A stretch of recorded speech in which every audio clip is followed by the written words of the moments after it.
যে আপনাকে অনেক দুঃখ দিয়েছে, সে এখন আপনাকে কিছু বলতে চাইছে।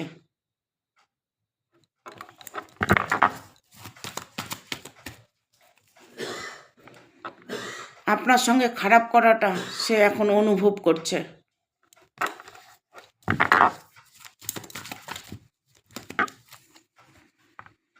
সে আপনার কাছে ফিরে আসার জন্য পরিকল্পনা করছে।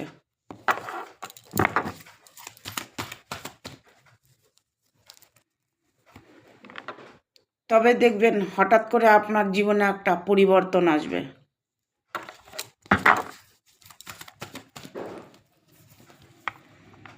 সে এখন মন থেকে আপনাকেই চাইছে।